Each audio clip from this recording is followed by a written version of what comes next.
Merci de nous suivre. Bienvenue à ce nouveau numéro de votre émission sur Congo Live. Il sera question aujourd'hui de parler de l'actualité politique en République démocratique du Congo. Cette signature que tout le monde attendait qui n'a pas eu lieu, la situation sécuritaire à l'Est. Nous allons en parler avec Monsieur Gaston qui est déjà en ligne avec nous. Monsieur Gaston, bonjour.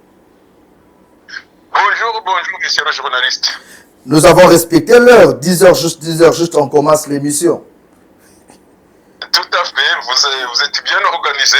Vous êtes bien organisé et réglé comme l'horloge suisse. Merci beaucoup. C'est ce qui fait la fierté d'un homme, c'est l'organisation en fait. Tout à fait, le sérieux, respecter les heures. Et la santé, tout va bien. Politiquement aussi, vous vous sentez calme? Oui, écoute, santé, nous allons très bien et calme. Et puis le moral est au top.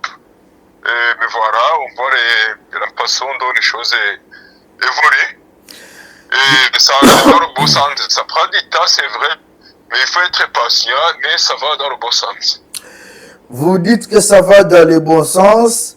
Il y a l'opinion qui pense que Nanga a gagné sur Félix Tshisekedi, dans le sens où Nanga avait lancé un message que les États-Unis devaient tenir compte des revendications de la population congolaise qui, entre guillemets, selon Nanga, demandait la démission ou le départ de Félix Tshisekedi. Hier, mardi, l'accord devait être signé entre la République démocratique du Congo et les États-Unis pour l'exploitation minière. Ça n'a pas eu lieu. Est-ce qu'on peut dire que l'écho du message de Nanga a apporté le fruit? Moi, personnellement, je ne pense pas que les États-Unis ont écouté Nanga. Seulement, c'est derrière Kagame qui s'y cache. C'est à ça qu'il faut voir. Parce que derrière Kagame, il ne faut pas oublier qu'il y a l'administration Clinton qui est toujours là, qui met les bateaux dans les roues pour bloquer tout ce qui peut gêner Kagame. Et vous savez, mais donc, il y a beaucoup de criminels politiciens en Occident, des mafieux, moi je les appelle des mafieux, dont d'ailleurs l'administration Clinton et Obama, ces gens n'ont pas été tendres avec les Africains. Ils ont vraiment organisé, moi ce que j'appelle un génocide organisé à l'est du Congo. Donc, c'est une question de temps. Ça prend du temps, ça traîne, ça va durer peut-être encore quelques mois. Mais ça finira par arriver. Donc, de toutes les façons, Kagame n'a plus de moyens de faire cette guerre. Nanga c'est un garçon de course de Kagame, qui est en même temps aussi un garçon de course de ceux qui ont été grands dirigeants, mais qui en réalité étaient des criminels. Donc voilà, c'est eux qui essaient de tout faire pour faire traîner l'échéance. Mais pour combien de temps? Et voilà, sinon moi je suis confiant, l'accord va être signé. Et voilà, c'est les dirigeants congolais qui doivent mettre, je dirais, double pour que les Américains fassent ce qu'il faut. Je pense les autorités congolaises ont tout ce qu'il faut pour mettre la pression aussi sur les États-Unis pour que voilà, cet accord soit signé. Est-ce qu'aujourd'hui, on ne peut pas parler d'un échec diplomatique à ce niveau où cet accord n'est pas signé? Est-ce que Félix Tshisekedi a échoué diplomatiquement? Que faut-il faire aujourd'hui pour que tout revienne à la normale et que cet accord soit signé? Alors, moi je ne dirais pas que Félix Tshisekedi a échoué. Parce que vous savez, la première victoire diplomatique que le Congo a gagnée, c'était d'abord les sanctions. Vous savez que à prendre des sanctions contre Kagame, ce n'était pas les Européens, mais c'était les États-Unis qui ont pris des sanctions. Et les États-Unis ont visé des sanctions contre James Kabarebe. James Kabarebe, c'est lui qui gère les comptes de Kagame. Son monsieur a été sanctionné. Donc je pense qu'à ce niveau, il y a eu une victoire diplomatique. Alors, qu'est-ce qui doit être fait pour que cet accord soit signé? C'est d'abord montrer l'intérêt aux Américains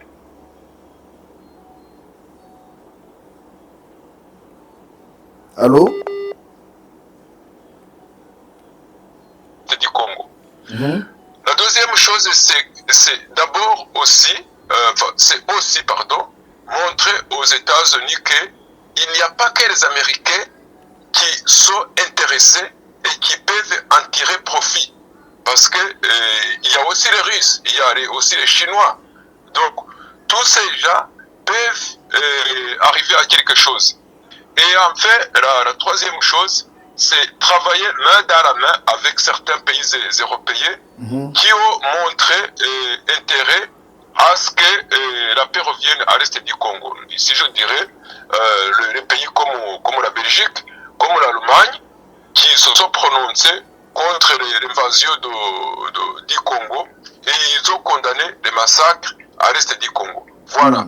Mais pour moi, c'est trois choses qu'il faut vraiment ne pas mettre de côté, insister là-dessus pour que les Américains voient que s'ils continuent à traîner, à signer ces accords, il y a les autres qui attendent, il y a les autres qui sont devant la porte qui attendent pour que si les Américains ne signent pas, mais les autres entrent pour signer.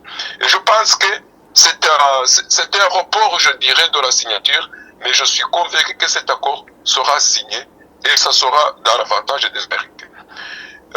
Si vous permettez, je peux juste ajouter une chose.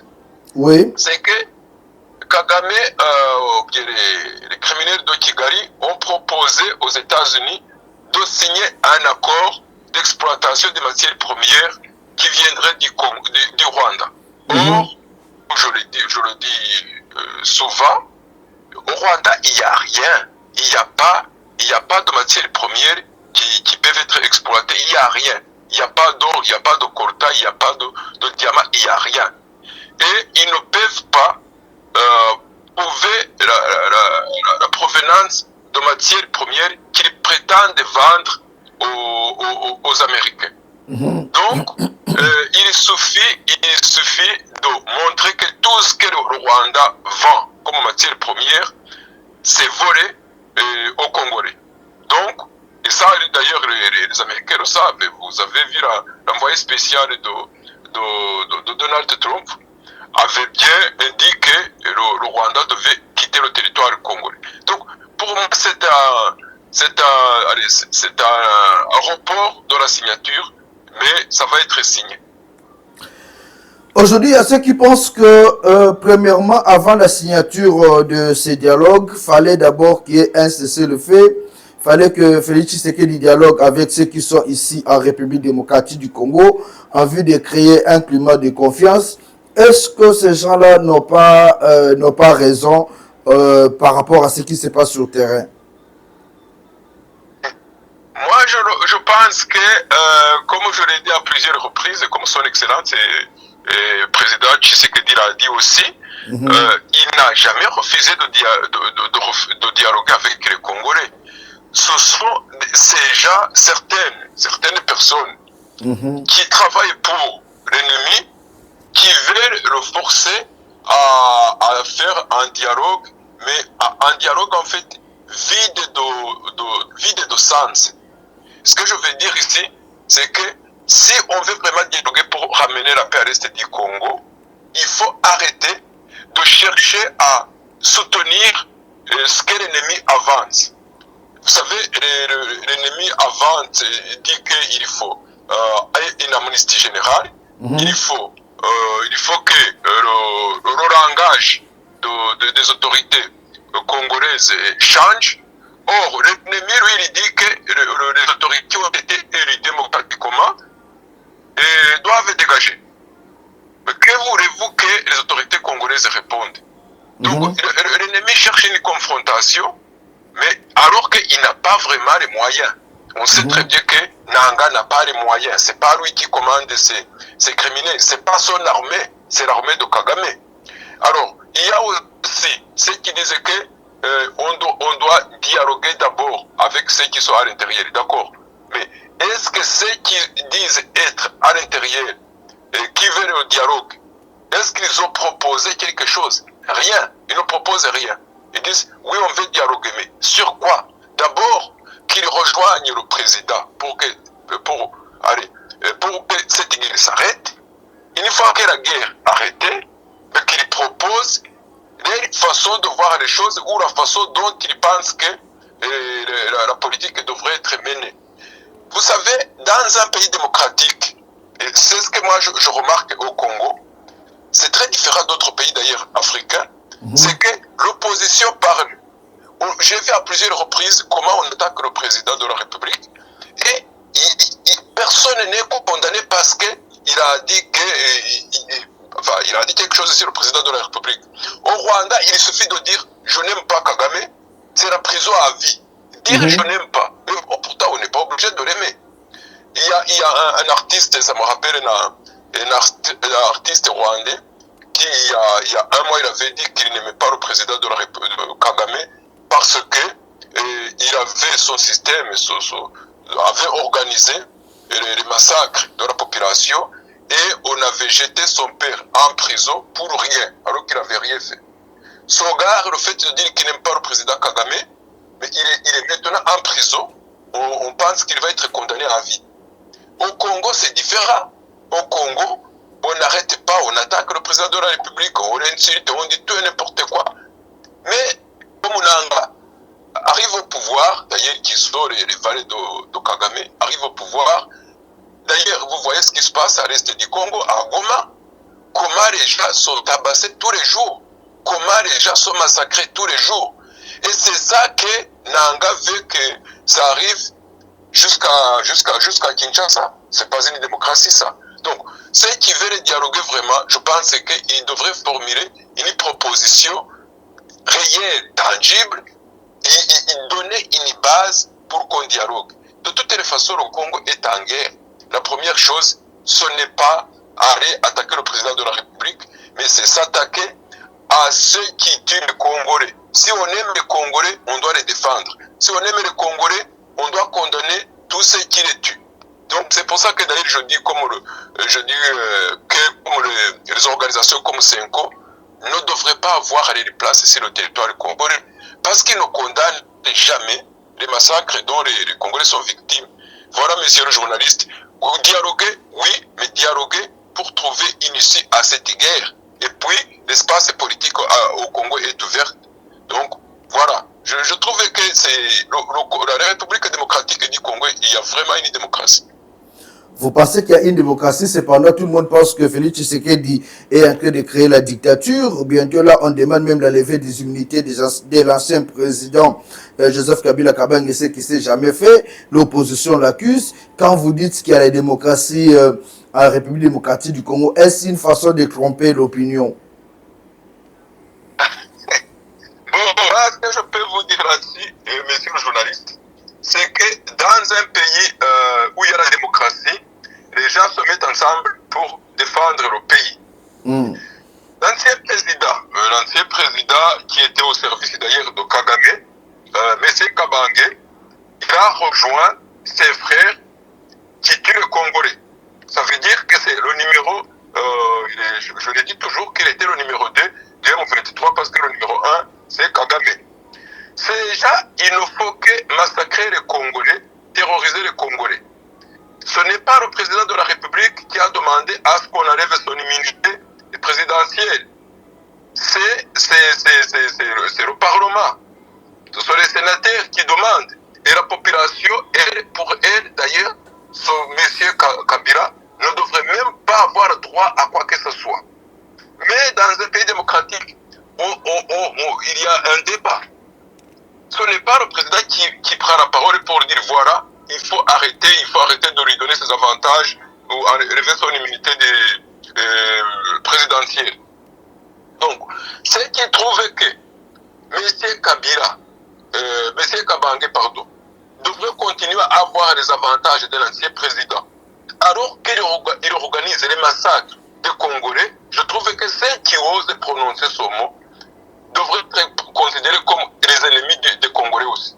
Parce que c'est pas normal que dans un pays, on pointe du doigt celui qui défend la population parce qu'on est dans l'opposition, sauf si dans cette opposition on n'a rien à dire. D'ailleurs, c'est pour ça que je dis que certains politiciens africains, ils attaquent le président de la République parce qu'ils n'ont pas de projet. Normalement, un politicien, il présente son projet à la population. Quand on n'a pas de projet, on s'attaque à ceux qui ont des projets et on critique les projets. Au lieu de se mettre d'un côté et sortir ses idées, proposer quelque chose.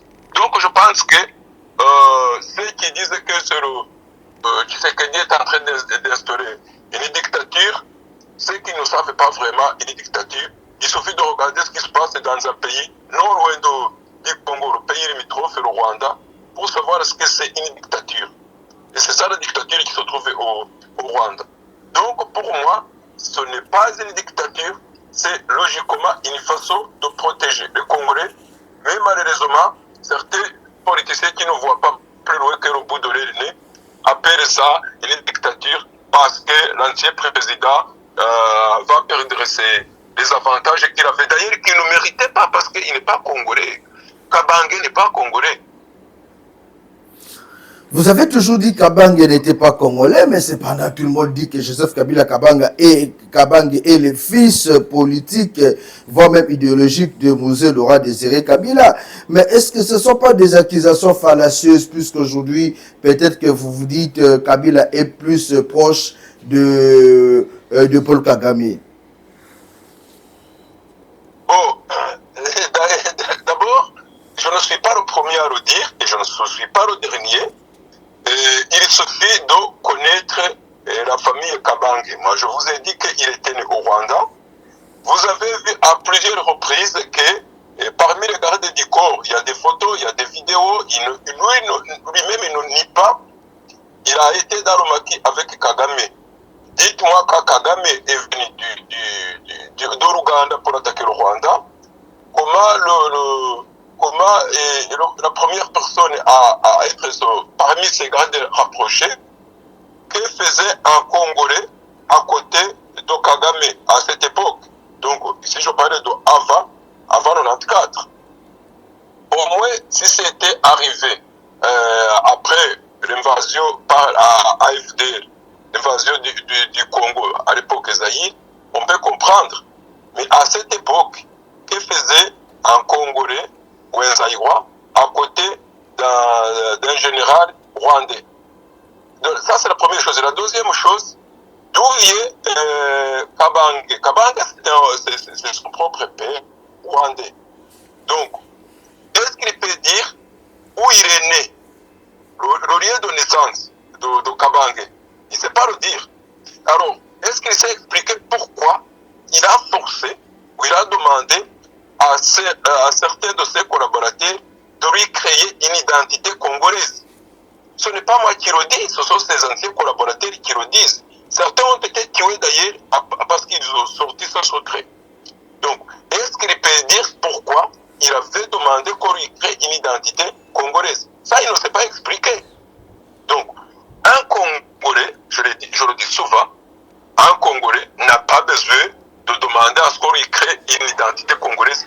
Moi, je vis ici en Europe, j'ai des amis congolais qui sont nés ici, mais qui ont des parents congolais et qui se sentent congolais, qui n'ont pas besoin de demander à ce qu'on lui crée une identité congolaise. Maintenant, si on revient à M. Kabange, supposons que son père était peut-être dans le maquis et puis Kabange est né en dehors du territoire congolais, ça peut arriver. Mais une fois qu'il revient au Congo, il n'a pas besoin de demander à ce qu'on l'accepte comme Congolais parce qu'il est Congolais. Donc, s'il demande qu'on accepte et qu'il trouve que ça ne suffit pas, qu'il demande qu'on lui crée une identité congolaise, c'est parce qu'il trouve qu'il y a quelque chose qui ne colle pas avec l'image qu'il a ou bien avec un Congolais n'a pas besoin de faire ces demandes. Et si jamais on dit qu'il demande de corriger une identité congolaise, on n'a pas besoin d'aller massacrer les gens qui sortent de cette vérité. Pourquoi il les a tués? Donc, c'est à partir de là qu'on peut dire que son origine est congolaise et de thèse. Et en plus de ça, Kabange, c'est qui? Est-ce qu'il peut expliquer qui est Kabange? D'où vient Kabange? Kabange, c'est son père qui est né au Rwanda, dans l'ancienne préfecture de Kibungo. Donc, est-ce qu'il peut dire cette relation entre lui et Kabange? Donc, ce sont des choses comme ça. On peut avoir plus de détails, mais les écrits sont sortis, il n'a pas contesté. Moi, j'aimerais bien qu'il vienne dire, oui, mais je ne suis pas andé, voilà mon identité, voilà mon père, voilà mon grand-père, et quelqu'un qui est à son niveau, normalement, il devrait savoir au moins, aller citer au moins 3 de ses anciennes, voilà, des anciens de sa famille, s'aligner. Mais il ne sait pas le dire. Donc, je pense que ça, ils font pas chercher midi à 14h. Ils ne font pas chercher à se compliquer la vie, pardon. Bah, il est rwandais. C'est pas une insulte, hein. Il est rwandais, c'est tout. Moi, je suis rwandais. D'ailleurs, je n'aimerais pas avoir un compatriote comme lui parce que c'est un criminel. Mais bon, il est rwandais, il est ce qu'il est. Je ne veux pas. Si le Congo connaît des criminels, le premier criminel, c'est Kagame. Mais Kagame, je ne nie pas qu'il est rwandais. Il a grandi en Ouganda, il a commencé à se former, à faire ses massacres en Ouganda. Mais il est rwandais, on n'y peut rien. Je ne suis pas fier d'avoir un compatriote comme ça. Mais il est rwandais. Dire que Kabange, il est rwandais, je ne suis pas fier. Je ne vois pas le problème. Nous allons aborder ces sujets par rapport à la situation sécuritaire à l'est du pays. Il y a les rebelles du M23 qui sont arrivés dans la cité de pêche de Lunia Sengue. Et ces rebelles-là attendent d'arriver vers Butembo et prendre d'autres territoires aux villes. Hier, il y a eu le Wazalendo qui était presque en guerre avec le FARDC au niveau de Uvira, et en temps le Wazalendo appelle à un dialogue. Ils veulent discuter avec le chef d'État Félix Tshisekedi. Comment est-ce que vous trouvez cette situation? Parlons d'abord de Wazalendo avant de parler de l'avancée de M23. Prenons le sujet Wazalendo, puisque vous avez toujours défendu le Wazalendo. Comment est-ce que vous voyez aujourd'hui cette attitude de voir que le Wazalendo et le FARDC se battent entre eux dans la ville d'Uvira? Comment est-ce que vous jugez cette incompréhension-là?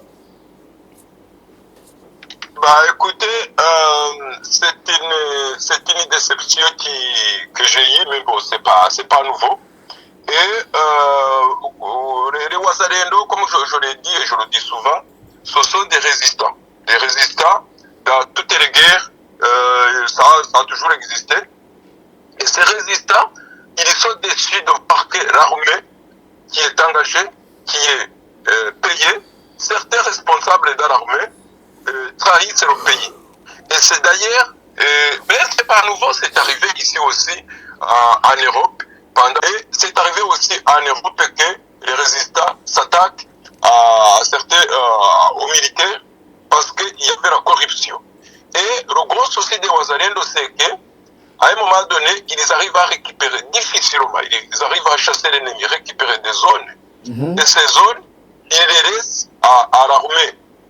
Et certains responsables dans l'armée, ces responsables qui sont corrompus, cèdent les espaces récupérés difficilement par les Wazalendo, et les espaces sont laissés encore redonnés à l'ennemi. Et ça les déçoit. Donc, si les Wazalendo demandent à voir le président de la République, c'est qu'ils ont quelque chose à lui dire. Et ils ont peut-être une demande aussi à lui faire. Donc, pour moi, je trouve que c'est logique qu'il demande à rencontrer un responsable pour se confier. Maintenant, les affrontements, c'est pas nouveau, les affrontements au Irien Nord d'ailleurs de Bukavu, il y a, si je ne me trompe pas, il y a 3 ou 4 jours, parce que c'est l'ennemi il laisse, les Ouazalendo continuent à avancer, il laisse la place aux FRDC, et quand ils reviennent en arrière, ils se font attaquer par l'ennemi qui les avait chassés, parce que l'ennemi a pu arriver dans la zone qui avait été récupérée, confiée aux FRDC, via justement ces responsables, certains, pas tous, certains responsables qui collaborent, qui sont en connivence avec l'ennemi. Et ça met mal à l'aise certains d'autres, parce que pour les Ouazalendo défendent la population. L'armée devrait faire pareil, mais c'est dans l'armée, malheureusement, ils travaillent avec l'ennemi, et ça, je trouve.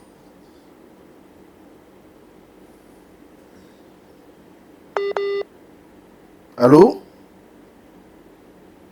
De l'État, pour lui faire part de cette inquiétude, parce que ce n'est pas nouveau, c'est comme ça que, d'ailleurs, le Bukavu est tombé, et Kavumu, et Goma, mais c'est parce que vous avez vu à Goma, d'ailleurs, certains responsables ont pris le bateau, ils sont partis avant même que l'armée rwandaise n'entre dans la ville de Goma. Et vous voyez tous les jours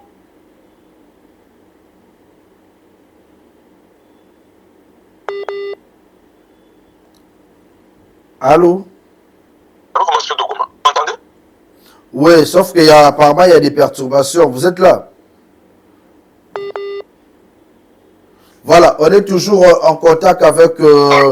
Oui, allô, vous êtes là? Ah oui, je suis là. On avait perdu le contact, je crois. Oui, oui. Ouais, vous étiez en train de parler par rapport au dessus de Ouazalendo. Oui, je disais que pour moi, c'était logique que les Ouazalendo demandent à rencontrer le chef de l'État pour lui faire part de leurs inquiétudes, parce que certains responsables dans l'armée ne prennent pas au sérieux, ou bien ils sont en connivence avec l'ennemi, et ça coûte cher parce qu'il y a des pertes de vies humaines, alors que les Ouazalendo se battent pour récupérer beaucoup de zones.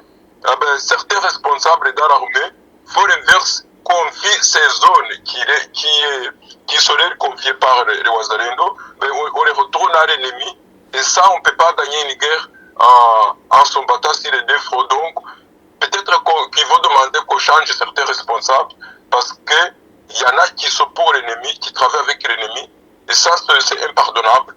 Je pense que c'est logique, et c'est d'ailleurs démocratique, que les Ouazalendo demandent à rencontrer le chef de l'État pour se confier, pour lui faire certaines demandes peut-être, mais bon, je ne vais pas m'avancer là-dessus, mais je sais que il chasse l'ennemi, et derrière l'ennemi arrive à corrompre certains responsables militaires qui les cèdent les zones récupérées par les Ouazalendo. Et ça, c'est impardonnable. Alors aujourd'hui, la population a quand même besoin d'une solution idoine. Comment bloquer l'avancée de M23, puisque malgré les négociations, malgré ces accords, jusque-là, le M23 apparemment est déterminé à avancer. Je vous ai cité une ville là qu'ils ont récupérée. Comment bloquer définitivement l'avancée de M23 et quelle est la meilleure solution aujourd'hui pour résoudre cette crise, puisque en réalité c'est la population qui en souffre. Rien ne marche au Congo ici chez nous. Écoutez, il n'y a pas mille solutions pour bloquer l'avancée du M23. Il faut s'attaquer à l'ennemi depuis ses bastions. Alors quand je dis s'attaquer à l'ennemi dans sa cachette ou dans sa refuge, c'est mener une guerre. Voilà, nous sommes toujours en contact, comme la connexion est toujours en train de compliquer. Et là, c'est M. Gaston qui nous parle de la réalité de ces guerres-là que nous vivons dans la partie Est. Il donne son point de vue par rapport à ce qui se passe. Et pour lui, aujourd'hui, il faut vraiment que le chef de l'État discute avec le Ouazalendo et il faut trouver une bonne solution afin de mettre définitivement fin à cette guerre qui dérange la population congolaise depuis 30 ans déjà. Il est encore avec nous. Monsieur Gaston, vous êtes là? Oui, je suis là, mais je pense qu'on a toujours un souci avec la ligne, mais je pense que c'est mieux, vous m'entendez. Oui, maintenant ça va. Je vous avais posé une question sur la situation qui se passe à l'Est. Qu'est-ce qu'il faut faire aujourd'hui pour mettre fin définitivement à cette guerre qui dérange la population congolaise? Alors, je disais que ce qu'il faut faire, c'est faire exactement, comprendre le jeu de l'ennemi et casser cette façon de faire. Alors, je disais que le Kagame, quand il veut s'attaquer à un pays, il n'utilise pas directement, il ne s'attaque pas directement au pays, mais il utilise les opposants. C'est arrivé au Burundi, et comment les Burundis ont fait pour stopper Kagame, c'est qu'ils ont d'abord neutralisé ou nettoyé à l'intérieur du Burundi. Tous les hommes ou les femmes que Kagame envoyait ont été neutralisés. Quand je dis neutraliser, c'est pas faire de la Bible, mais c'est prendre l'ennemi et le neutraliser physiquement. C'est ce que les Burundis ont fait. Kagame a essayé d'envoyer des femmes, on les a découvertes et on les a mis hors d'état de nuire.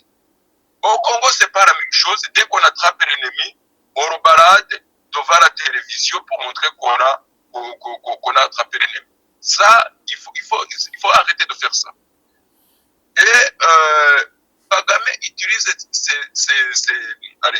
ses opposants ou bien les ennemis d'un pays pour juste attaquer au pays comme il est en train d'utiliser Nanga, par exemple, comme il est en train d'utiliser Kabange et les autres. Donc, pour arrêter cette guerre, il faut s'attaquer à ces criminels qui sont utilisés par Kagame et neutraliser physiquement. Je ne vois pas comment Nanga peut venir à Goma et rentrer sans problème, alors que le Congo a tous les moyens pour neutraliser Nanga. Mais il y a un côté humain que les Congolais ont qui doit s'arrêter pour que cette guerre s'arrête. Donc, c'est ce que je veux dire, c'est traquer les gens comme Nanga dans les airs, dans les eaux, sur la terre, pour le neutraliser physiquement. Tant qu'on n'aura pas neutralisé des hommes comme ça, mais il faut continuer à penser qu'on peut tout faire au Congo. Donc, c'est traquer ces hommes, qu'ils soient à l'intérieur du Congo, qu'ils soient à l'extérieur, au Rwanda, qu'ils soient même loin, en Afrique du Sud, en Namibie. Les gens comme Kabange devraient être chassés, neutralisés.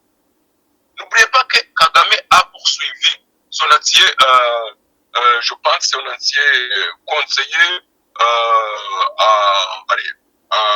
chef de renseignement extérieur jusqu'en Afrique du Sud, on l'a retrouvé mort dans un hôtel. Pourquoi le Congo ne ferait pas la même chose pour sa sécurité? Donc, Kabange, il va à la télévision, il commence à défendre le M23, il va faire une fête, je ne sais pas où, il rentre chez lui tranquillement. Il faudrait qu'on arrête de laisser ces gens en toute tranquillité. Il faudrait que ces gens, partout où ils sont, soient inquiétés. Or, ce n'est pas le cas. Ça, c'est la première chose. La deuxième chose, on sait très bien que Kagame a commis des crimes un peu partout en Afrique. Il y a quasiment, je dirais, quasiment 90% de la population en Afrique, dans la région de Karak, qui veut voir Kagame disparaître. Donc, pourquoi ne pas travailler avec ces gens? On sait qu'il y a des opposants à Kagame qui sont prêts à tout pour que la paix revienne au Rwanda et à l'est du Congo. Mais pourquoi on ignore ces gens? Pourquoi on ne répond pas ou bien on ne veut pas rencontrer ces gens pour discuter de comment on peut collaborer pour que la paix revienne? Donc, il ne faut pas négliger cette partie. Un autre exemple, c'est, vous avez vu quand Kagame était en foi avec Museveni, Kagame a utilisé M. Busingye ou Busingye, un truc comme ça, en opposant à Museveni, qui vivait à l'intérieur de l'Ouganda, mais il était en foi avec Museveni. Il a utilisé, il a même allé jusqu'à massacrer tous ceux qui étaient proches de Museveni. Jusqu'à ce que, évidemment, Museveni découvre que c'était Kagame derrière, et il a neutralisé tous les hommes que Kagame envoyait en Ouganda. Mais pourquoi au Congo on ne ferait pas la même chose? Un opposant qui met la vie des Congolais en danger, ben, ce gars devrait perdre sa vie aussi. Donc il devrait savoir que mettre la vie des Congolais en danger, c'est lui qui risque de perdre sa vie. Et ça doit arriver. Si par exemple, on traquait Nanga et qu'on l'éliminait physiquement, et qu'on disait que le prochain, ça serait Kabange, je pense que les choses changeraient. Bon, ce n'est pas le cas. On sait très bien que Kagame, Tshisekedi Chilombo, Dieu merci, il n'a pas réussi. Mais on sait que Kagame veut éliminer Tshisekedi. Mais pourquoi les Congolais ne feraient pas pareil? On a des drones, on a des missiles. Mais ça sert à quoi? Donc, tout ça, c'est ça que je me pose des questions. Mais ça doit être utilisé. Depuis Ouvira, on sait tirer des missiles jusqu'à Goma. Goma, c'est pas au Rwanda. Donc, pourquoi on ne le fait pas? Ça doit être fait. Il faudrait qu'on prenne cette guerre au sérieux. Les Américains peut-être vont venir, les Français vont venir, les Belges vont venir, mais ils vont venir se battre pour leurs propres intérêts d'abord. Et les Congolais vont en profiter. Mais c'est les intérêts d'abord. Donc, si on élimine Nanga, je vais vous dire, soutenir les Américains vont soutenir, ou bien on va demander que le Tshisekedi négocie avec les opposants ou bien les responsables de M23. Non, là on va voir que les Congolais responsables, les Congolais sont sérieux. Or, tant que Nanga vient à Goma, il se balade, il va à Bukavu, il se balade, il rentre au Rwanda comme il veut, ben, ils vont dire, écoutez, les autorités qui sont à Kinshasa ne sont pas sérieuses. Mais si on envoie une missile et que dès qu'il arrive, sa voiture explose, là on va se dire, il faut changer. Parce que là on a des hommes qui sont déterminés. Écoutez, ce n'est pas pour rien que les Américains ont proposé, je dis ceci mais je ne les aime pas vraiment, mais ils ont proposé de négocier avec les talibans. Et les Américains ont négocié avec les talibans, malgré tout ce que les talibans ont fait. Pourquoi? Parce qu'ils ont vu tout ce qu'ils mettaient au pouvoir à Kaboul, mais les talibans faisaient tout pour les éliminer physiquement. Donc, ici maintenant, c'est l'inverse. Les Congolais sont chez eux, les autorités congolaises ont été élues démocratiquement, mais pourquoi Kagame peut envoyer son homme à lui, à Goma, le border, et ce gars retourne au Rwanda tranquillement? Ça ne devrait pas arriver. Donc, une missile, on envoie un missile à Goma, on détruit le quartier de général de Nanga, et là, je pense que la guerre va changer d'image. Mais tant que ce n'est pas fait, ben, il faut continuer à penser que les autorités congolaises ne peuvent rien faire. Je suis convaincu que ce qu'il faut diplomatiquement, c'est bien. Mais la diplomatie a une limite. La diplomatie qui n'est pas défendue militairement ne va pas donner de résultats. Donc, il faut combiner les deux et insister sur l'effort diplomatique, évidemment. Protéger la population, mais pour protéger la population, il faut éliminer ceux qui menacent la population. Voilà comment je vois les choses. Voilà ce que je pense sur la façon dont les autorités congolaises devraient faire les choses pour que la guerre s'arrête une fois pour toutes et le plus vite possible. Est-ce qu'aujourd'hui, faut-il mettre l'opposition et la majorité ensemble pour aussi envisager, pourquoi pas résoudre cette crise et puis mettre des stratégies en place? Monsieur le journaliste, je trouve qu'au Congo, il y a deux oppositions. Il y a l'opposition politique qui défend la vie des Congolais et il y a aussi une opposition qui est au service de l'ennemi. Et c'est cette opposition qui est au service de l'ennemi qui fait beaucoup de buzz ou qui parle trop pour ne rien dire et qui s'attaque au chef de l'État plutôt que de proposer. Comme je l'ai dit tantôt, on confond beaucoup de politiciens africains, que j'appelle d'ailleurs amateurs, confondent une opposition pour arriver au pouvoir, et cette opposition qui vise le pouvoir, la présidence d'abord, donc la position suprême, comme on dit. Cette opposition n'est pas une opposition crédible, parce que cette opposition veut tout faire, veut arriver à son sommet, par tous les moyens, y compris criminels. Et c'est ça l'opposition de M. Nanga ou bien de M. Kabang. Et c'est ça cette opposition. Et c'est combat. Il y a une autre opposition qui défend un projet politique et qui propose quelque chose. Et cette opposition, c'est une opposition, par exemple, je prends l'exemple de Denis Mukwege. Il a toujours défendu la vie des Congolais. Et pourtant, il s'est présenté aux élections, il n'a pas été élu, ça n'a pas été. Mais il continue à combattre ceux qui viennent violer l'intégrité territoriale du Congo. Ça, c'est une opposition qu'il faudrait consulter. Et s'il le faut, l'intégrer, si évidemment accord il y a, l'intégrer dans l'administration de ce pays. Et c'est ça l'opposition que les Africains, les politiciens africains devraient avoir. Or, l'opposition qui ne propose pas, mais qui passe son temps à insulter le chef de l'État, à viser un poste, c'est ça l'opposition, c'est ça la partie qu'on considère comme opposition. Or, ça n'est pas faire de la politique. Donc, pour me résumer, cette opposition politique qui porte un projet devrait être écoutée et soutenue. Mais l'opposition l'opposition qui ôte la vie à la population devrait être neutralisée physiquement. Et c'est le cas de M. Nanga, de M. Kabange qui dit que voilà, bon, on ne va pas revenir en arrière et refaire la même chose, mais c'est une opposition à neutraliser et commencer à neutraliser, même physiquement, la tête de cette opposition. Tant que la tête est toujours là, mais cette vie des Congolais sera en danger. Donc, l'opposition dans l'administration de ce pays, et je pense que c'est un avantage, c'est un vrai avantage pour le Congo et les Congolais. Mais vous voyez l'opposition de genre. Nous sommes arrivés à la fin de cette émission. Votre mot de la fin, Monsieur Gaston. Écoutez, merci d'abord de m'avoir invité. Et je trouve que le Congo Live TV met aussi je dirais, met la main dans le cambouis aussi pour informer la population, pour d'abord combattre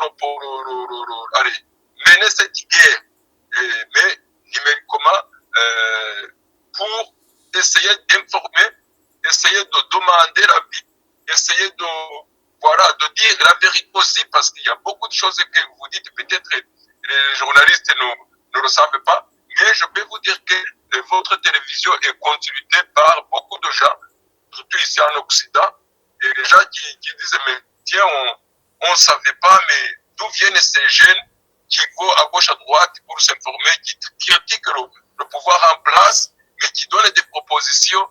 Et ça, vraiment, j'ai eu beaucoup d'écho ici. Et je vous remercie. Il faut continuer cette guerre, aussi médiatique, mais parce que c'est, en fait, la première victoire qui peut arriver, c'est d'abord une victoire médiatique. Quand on médiatise quelque chose, c'est connu, et quand on défend la vérité en même temps, ça aide les autorités à gagner une guerre. Et je voudrais remercier, donc, vous remercier encore une fois, mais remercier aussi mes frères Ouazalendo qui se battent jour et nuit, parce que ces gars, ils se battent parce qu'ils portaient le Congo dans les terres, ils portaient le Congo avec eux, ils aimaient le Congo, ils ont même accepté de donner leur vie pour que le Congo vive. Et je voudrais encore une fois insister, demander à mes compatriotes rwandais de sortir, se montrer, se battre, parce que c'est en se mettant ensemble que on va gagner cette guerre au Rwanda d'abord, et puis gagner cette guerre dans la région de Karak. Donc il faudrait que nous aussi on s'approche des Congolais qui se battent pour défendre. Je l'ai dit à plusieurs reprises. En fait, le Congo, c'est le cœur de l'Afrique. Si le Congo gagne, c'est toute l'Afrique de la région de Karak qui va gagner. Donc, je voudrais demander aux Rwandais aussi de prêter main forte à nos frères congolais qui se battent, et puis essayer aussi de stabiliser, pouvoir créer le dos Kigali, parce que si la déstabilisation du Congo vient du Rwanda, c'est parce que les Rwandais ne font pas ce qu'il faut aussi. Donc je voudrais les demander de sortir, se montrer, se battre parce que si on continue à rester dans notre cachette, malheureusement, Kagame va continuer à nous tuer. Nous, Rwandais, et il s'attaque au Congolais parce qu'il est tranquille au Rwanda. Il faudrait que les Rwandais aussi déstabilisent Kagame au Rwanda pour qu'il n'ait pas les moyens d'aller justement déstabiliser et tuer les Congolais. Donc, je les demande, et j'insiste, je les demande de sortir. Donc, je vous remercie donc pour cette invitation et je suis toujours à votre disposition. Et c'est aussi un honneur, et je le dis souvent, d'être avec vous pour échanger et puis dire ce que je pense sur ce qui se passe dans la région de Grand Lac.